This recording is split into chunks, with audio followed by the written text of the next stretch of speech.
మరింత దయనీయంగా మరింత అట్టడుగు దిగజారిపోయేటటువంటి పరిస్థితి ఉండింది.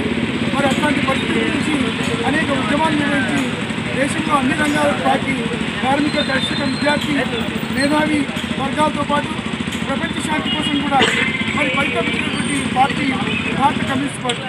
మరి అట్లాంటి పార్టీని అక్వైర్ చేసుకోవాల్సినటువంటి బాధ్యత అన్ని శ్రేణులకు, ముఖ్యంగా మరి ఈ దేశంలో ఈ సందర్భంగా ఈ విషయాలన్నింటినీ కూడా గుర్తించుకొని భవిష్యత్తులో ఎర్రజెండా నాయకత్వాన్ని పనిచేస్తేనే ప్రపంచం బాగుంటుంది, దేశం బాగుంటుంది, రాష్ట్రం బాగుంటుంది, మనం బాగుంటుందనే విషయాన్ని వాస్తవాన్ని గ్రహించవలసిందిగా విజ్ఞప్తి చేస్తూ మరి ఈ సందర్భంగా వచ్చిన అందరికీ పేరు పేరున మరోసారి ధన్యవాదాలు చేస్తూ 100 ఆవిర్భావ దినోత్సవ సిపిఐ శుభాకాంక్షలు చేస్తామంటున్నాను.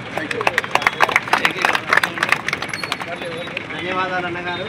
అదేవిధంగా ఇప్పుడు మన సీనియర్ నాయకులు అడ్వకేట్ ఈ కార్యక్రమాన్ని ఉద్దేశించి మాట్లాడుతున్నారు.